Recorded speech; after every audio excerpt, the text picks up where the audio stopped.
Coming back from a trip, I found my bags on the sidewalk with a note. If you want to stay here, we have the garage. Signed, your loving daughter-in-law. Before the taxi arrived, I called the bank. I was the one paying the mortgage. Check, I'm glad to have you here. Follow my story until the end and comment the city you're watching from, so I can see how far my story has reached. I stared at my 4 suitcases neatly lined up on the sidewalk, unable to process what I was seeing. After a week visiting my sister in Colorado, all I wanted was to sink into my favorite armchair with a cup of tea. Instead, I found myself locked, out of my own home.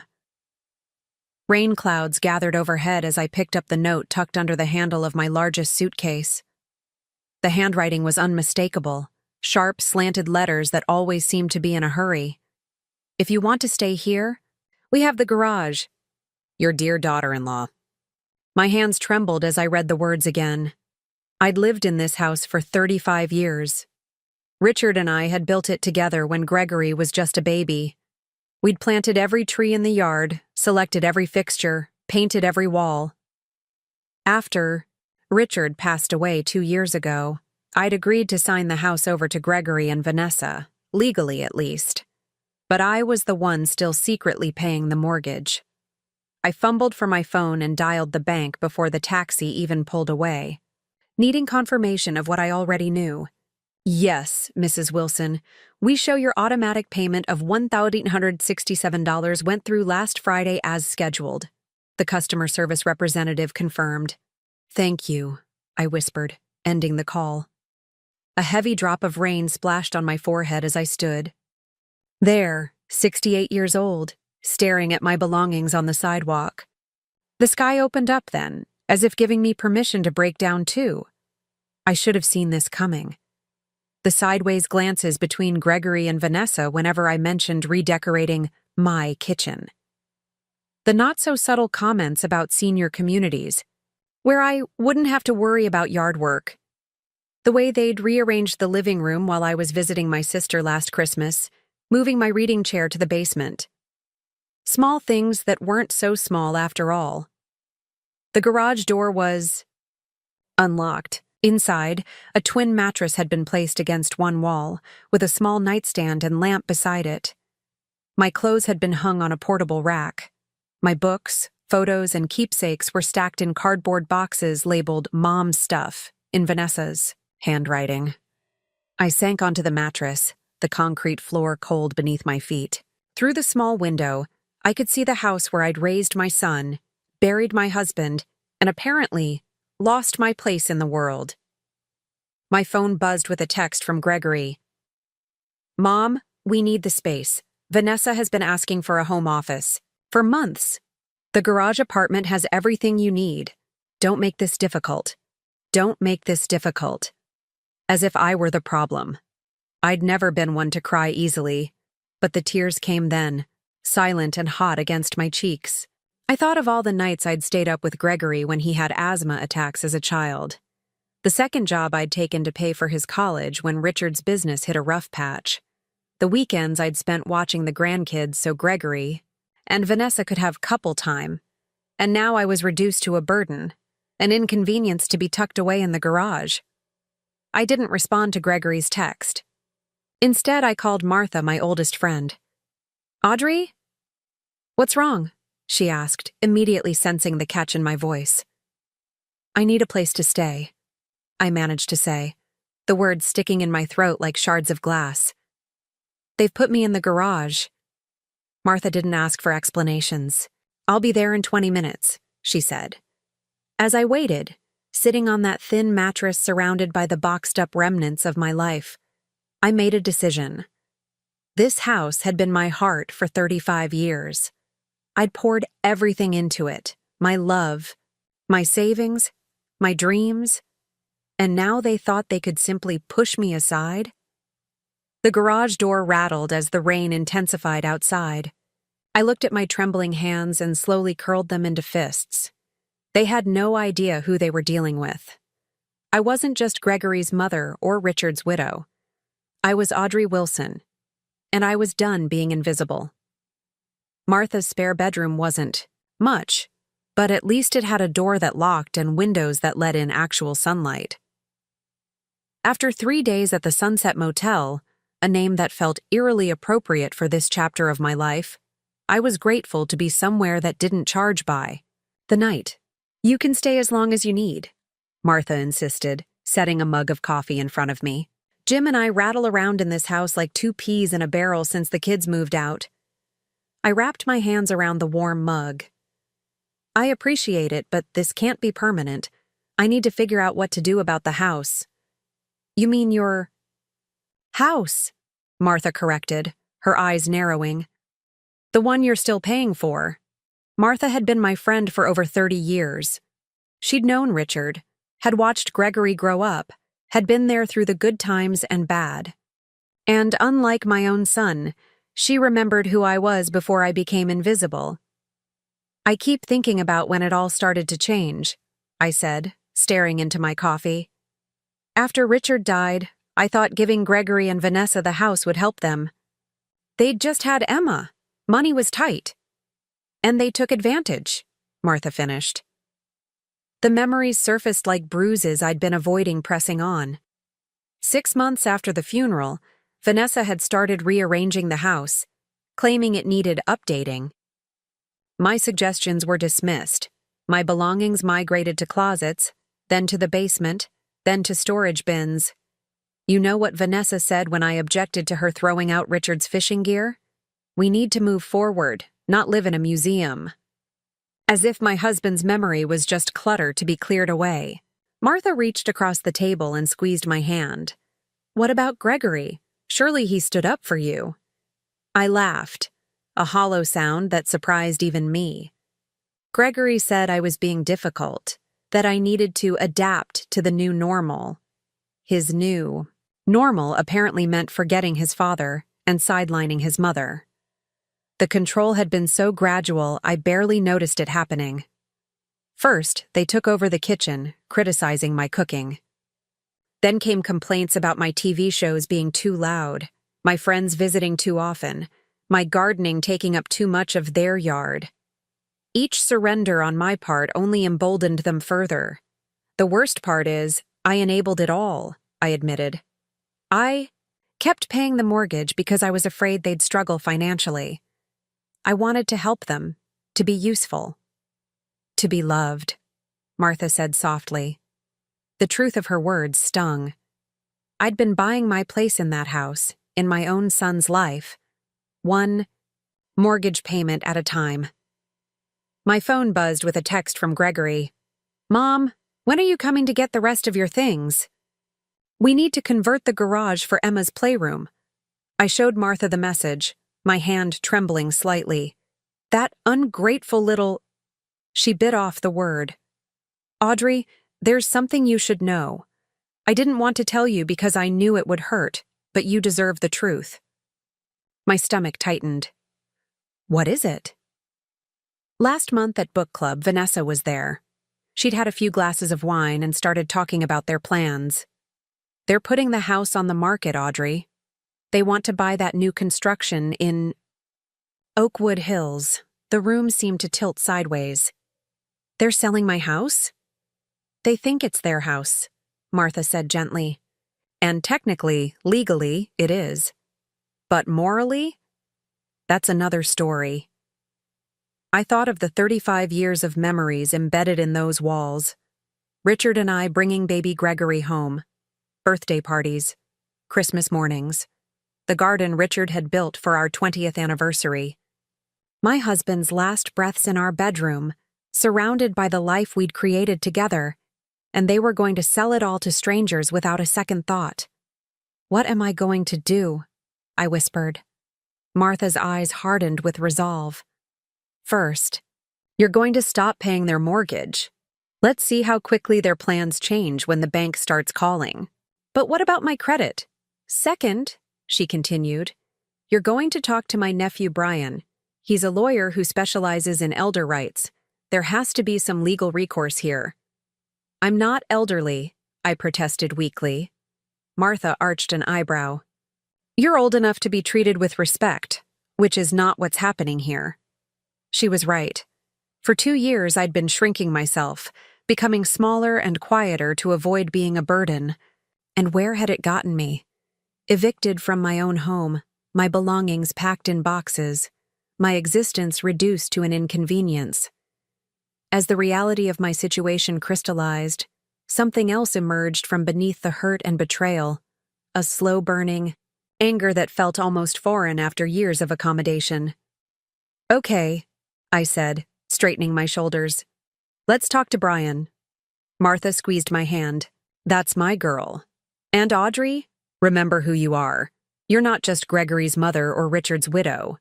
You're Audrey Wilson. And it's about time everyone remembered that." For the first time since finding my suitcases on the sidewalk, I felt a flicker of something that might have been hope.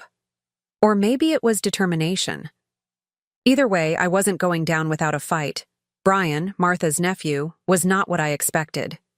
With his jeans and Henley shirt, he looked more like a college professor than a lawyer. But his eyes were sharp as he reviewed the mortgage statements I'd brought. "So you've been making payments on a house that's no longer in your name," he said, frowning. "And your son and daughter-in-law have been living there rent-free while planning to sell it?"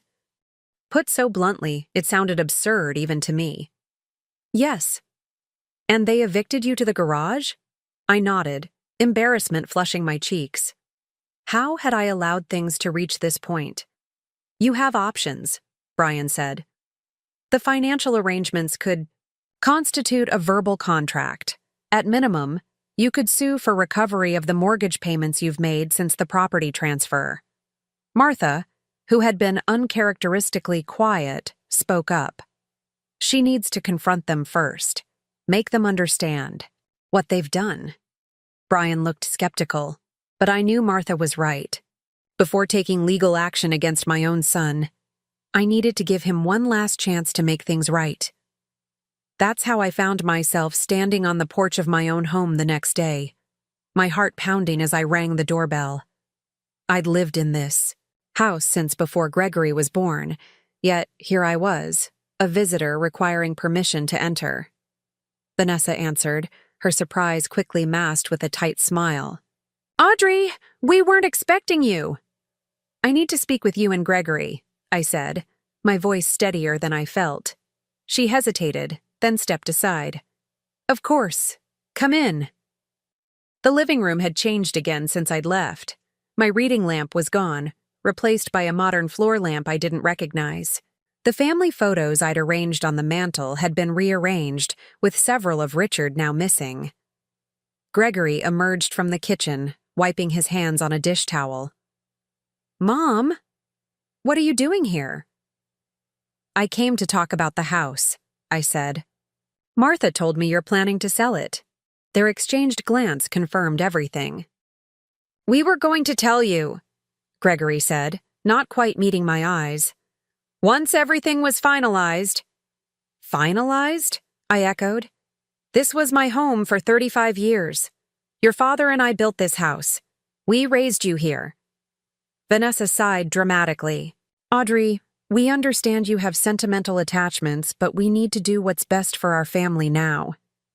"Your family," I repeated. "And what am I?" An uncomfortable silence stretched between us. "Mom," Gregory finally said, his tone patronizing, "you signed the house over to us. We appreciate everything you've done, but it's our property now. We get to decide what happens to it." I took a deep breath. "I've been paying the mortgage for the past 2 years. Every month, $1,167 from my account to keep a roof over your heads." Another glance between them. They'd known. "That was your choice," Vanessa said coolly. "We never asked you to do that." My hands began to tremble. "I did it to help you. Because that's what family does." "And we're grateful," Gregory said, though his tone suggested anything but. "But that doesn't change the legal situation. The house is ours. So my 35 years here, my financial support, my role in this family, none of that matters?" Gregory shrugged, looking uncomfortable but unmoved. "Mom, you're making this more dramatic than it needs to be. We can help you find a nice, senior apartment I don't need a nice senior apartment, I snapped. I need my son to show an ounce of decency and respect. Vanessa stepped forward, her smile tight. Audrey, I think you're getting emotional. Perhaps we should continue this conversation another time. That's when I knew, truly knew, that there was no fixing this. The son I'd raised, the boy I'd loved with every fiber of my being, was gone. In his place stood a stranger who saw me as nothing more than an obligation, a problem to be managed. I've stopped the automatic mortgage payments, I said quietly. Gregory's expression changed instantly. You what? If you want to sell my home, you'll need to pay for it yourselves. You? Can't do that. Vanessa's voice rose. What about our credit? We have plans. Yes, I said. I hear Oakwood Hills is lovely this time of year. Gregory's face darkened. Mom, the house was Dad's gift to me. You know that. It was never really yours. The words hit me like a physical blow. Never really yours. 35 years of my life, dismissed in 5 words. I see, I said, my voice barely audible. Well, then I suppose there's nothing left to discuss. I turned to leave, my legs unsteady beneath me. As I reached the door, I paused, looking back at the son, who no longer saw me. Your father would be ashamed of you, Gregory. And for the first time, so am I. I walked out, closing the door softly behind me. The spring air felt cool against my hot cheeks as I made my way down the driveway, away from the home that had never truly been mine. Something had broken inside me today, but something else, something stronger, had been forged in its place. You did what? Martha asked, her coffee mug suspended halfway to her lips. I stopped the payments, I repeated, still shocked by my own boldness. I told them if they want to sell the house, they'll need to pay for it themselves. Martha set her mug down with a definitive thunk. Well, it's about time. Brian, who had insisted on joining us after my confrontation, looked less enthusiastic. It's a good first step, but we need to protect you legally. If your name isn't on the title anymore, you could be liable for the missed payments without any claim to the property. The adrenaline that had carried me through the confrontation was fading, leaving room for doubt to creep in. Have I made a terrible mistake? No, Martha said firmly. You've finally stood up for yourself. Brian tapped his pen against his legal pad.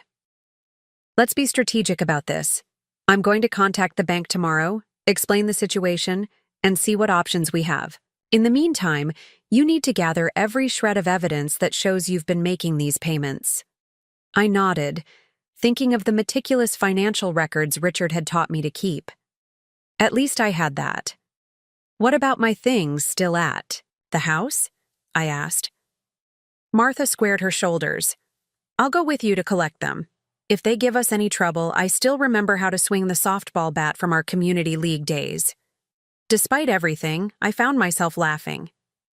Martha had always been fiercely protective, even back in high school when she'd confronted the girls who'd made fun of my secondhand clothes. I don't know what I'd do without you both, I said, my voice catching.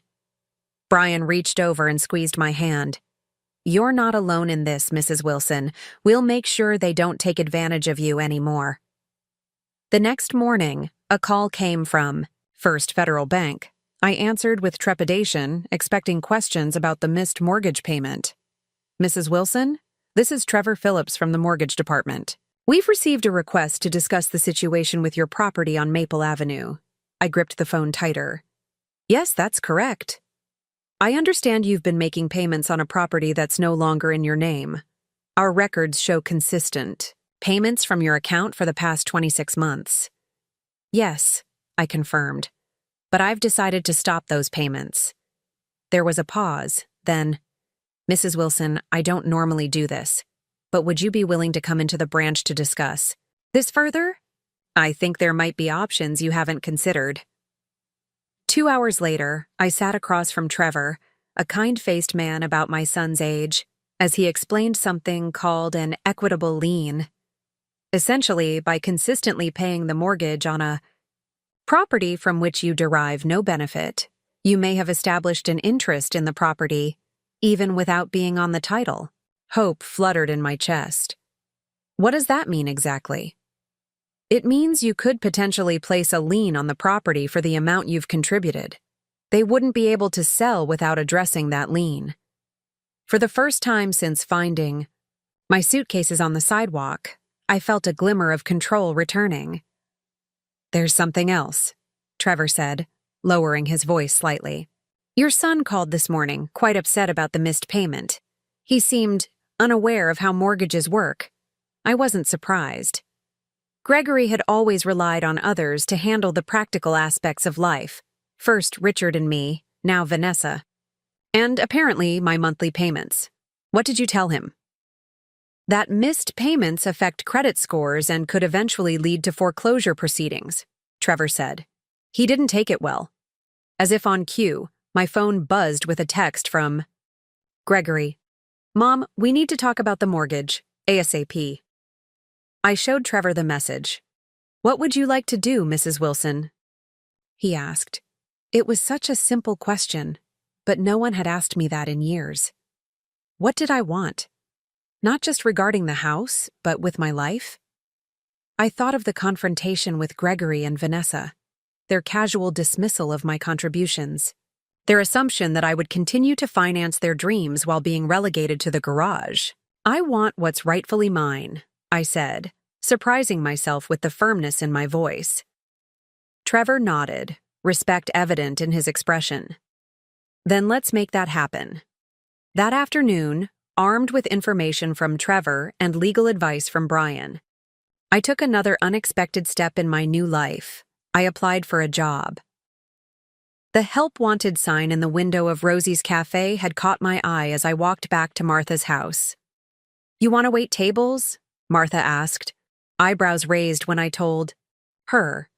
"I was a waitress all through college," I reminded her, "and I need my own income, my own life. I can't just hide out in your spare room forever." Martha considered this. "Well, Rosie's does have the best pie in town." 2 days later, I had my first shift. My feet ached and my back screamed by the end of it. But the tips in my pocket were mine, earned by my own hands. The simple satisfaction of that was something I hadn't felt in years. When I returned to Martha's, exhausted but oddly invigorated, there were 6 missed calls from Gregory on my phone. I listened to the first voicemail. "Mom, the bank called about the mortgage. They mentioned something about a lien? What are you doing? Call me back immediately." I deleted it without listening to the others. For once, Gregory would have to wait for my convenience, not the other way. Around. Martha brought me a glass of wine and sat beside me on the porch swing. "How does it feel?" she asked softly. I considered the question, watching the sunset paint the sky in shades of pink and gold. "It feels like I'm finally waking up," I said. "Like I've been sleepwalking since Richard died. And now you're Audrey again," Martha finished for me. I nodded, raising my glass in a small toast. "To Audrey Wilson. It's nice to finally meet her." After 3 weeks of working at Rosie's Cafe, I had settled into a routine that felt surprisingly comfortable. My tips were modest but steady, and the physical work kept my mind occupied. More importantly, I had a purpose again. Somewhere to be. People who relied on me. A life that was entirely my own. Which is why the sight of Gregory standing awkwardly by the hostess stand sent a jolt through me. "Mom," he said, his voice softer than I'd heard it in years. "Can we talk?" Rosa, the owner, caught my eye from behind the counter. "Take 15 if you need it, Audrey." I nodded and led Gregory to a corner booth, away from my regular customers, who had become something like friends. "You look different," he said, studying me. I smoothed down my apron. "I am different." Gregory shifted uncomfortably. "Mom, about the house." "I'm not discussing that here," I interrupted. "If that's why you came, you're wasting your time. Please, he said, a note of desperation creeping into his voice. Vanessa and we're in trouble. The bank called about a lien, and our credit score is dropping because of the missed payments. I observed my son, his expensive watch, his carefully styled hair, the subtle scent of cologne that probably cost more than I made in a day at Rosie's. Everything about him screamed entitlement and comfort, a life cushioned by other sacrifices. What do you want from me, Gregory? He leaned forward. We need you to lift the lien and resume the payments, just until we can sell the house. The sheer audacity of it almost made me laugh. And what do I get in return? We'll make sure you're taken care of, he said, as if offering a great kindness. There's a really nice senior community in Westbrook. Stop, I said, raising my hand. I'm not interested in being taken care of. I've been taking care of myself and you for years. Mom, be reasonable. You can't keep working here. He gestured around the cafe dismissively. You're almost 60. 58, I corrected. And I'm doing just fine. Gregory's face hardened slightly, his mask of contrition slipping. Fine. What do you want? A percentage of the sale? I studied him, this stranger wearing my son's face. I want my home back. He blinked, then laughed nervously. That's not possible. We've already made an offer on the house in Oakwood Hills. Not my problem. Gregory's expression darkened. It is your problem if you want a relationship with your granddaughter. With any of us. The threat hung in the air between us. Ugly and explicit. My own son was using my love for his daughter as leverage. Are you threatening to keep Emma from me? He had the decency to look slightly ashamed, but pressed on. I'm just saying that families need to support each other. Vanessa and I have a plan for our future, and you're standing in the way. The way I stood in the way when I paid your college tuition? Or when I watched Emma every weekend so you and Vanessa could have couple time? Or when I signed over the house and kept making payments so you could save for that boat you bought last summer? Gregory flushed. That's not fair.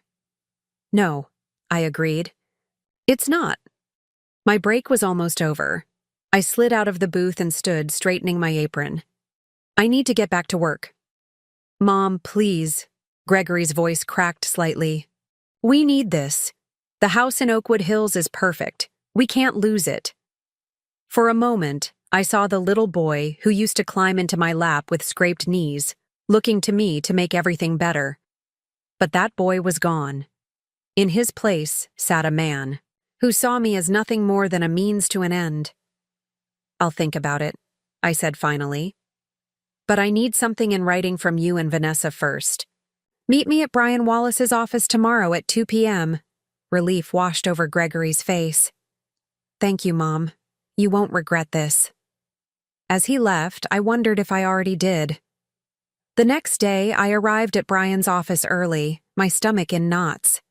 I'd barely slept, going over and over the decision I'd reached in the middle of the night. Gregory and Vanessa arrived precisely at 2, both dressed as if for a business meeting. Vanessa's smile was tight but triumphant as they took seats across from Brian's desk. Thank you for coming, Brian began formally. Mrs. Wilson has considered your request regarding the property on Maple Avenue. We appreciate that, Vanessa interjected smoothly. We're certain we can reach an agreement that benefits everyone. Brian slid a document across the desk. This is what Mrs. Wilson proposes. Gregory picked it up, scanning the contents. His expression shifted from hopeful to confused to angry in seconds. What is this? He demanded. That, I said calmly, is my condition for lifting the lien. I will resume mortgage payments, but the house will be sold to me, not to strangers. Vanessa snatched the paper from Gregory's hands. This is ridiculous. You want us to sell you the house for the remaining mortgage balance? It's worth at least 3 times that. It's worth exactly what I've put into it, I replied. 35 years of payments, repairs, and improvements. Gregory's face had turned an alarming shade of red. You can't do this. The house is legally ours, with a lien against it. Brian pointed out, which significantly complicates any potential sale. We'll fight this, Vanessa said, her voice cold. We'll get our own lawyer. I nodded, having expected this reaction. You can try, but the legal proceedings will take time. Months, maybe years. Your credit scores will continue to suffer, and that dream house in Oakwood Hills will go to someone else. The truth of this sank in visibly. Gregory and Vanessa had overextended themselves, counting on a quick sale of my house to finance their upgrade. You planned this all along, Gregory accused, his voice barely above a whisper. From the moment we moved you to the garage. No, I said quietly. I just finally stopped allowing myself to be used. Vanessa stood abruptly. We need to discuss this privately. As they stepped out, Brian gave me an approving nod. You're doing the right thing, Mrs. Wilson. I wasn't so sure. The look of betrayal in Gregory's eyes haunted me. Had I become as calculating and cold as they were? Before I could dwell on it further, the office door opened. Gregory and Vanessa returned, faces grim but resigned. We'll accept your offer, Gregory said stiffly. But I hope you realize what this means for our relationship. I met my son's gaze steadily. I do, and I hope someday you'll realize what it meant when you put my suitcases on the sidewalk. The first night back in my house, I couldn't sleep. I wandered from room to room, touching familiar walls, tracing the doorframe where we'd marked Gregory's height each year, standing in the kitchen where Richard and I had danced on our 30th anniversary. It had been 3 months since the confrontation in Brian's office. 3 months of legal paperwork, of tense exchanges with Gregory and Vanessa as they reluctantly moved out, of rebuilding my life piece by piece. The house felt both familiar and strange. Vanessa had repainted several rooms in trendy grays and whites, removing the warm yellows and blues Richard and I had chosen. The kitchen had been remodeled with sleek, impersonal appliances, but underneath the cosmetic changes, the bones of the home remained, the squeaky third step on the staircase, the way sunlight filtered through the bay window in the afternoons, the slight tilt to the floor in the upstairs hallway that Richard could never quite fix. I stood in the master bedroom, now empty of furniture except for the bed I'd brought from Martha's spare room. This room, where Richard and I had shared our lives, where he had taken his last breath, felt sacred somehow. I'm home, I whispered, as if he might hear me.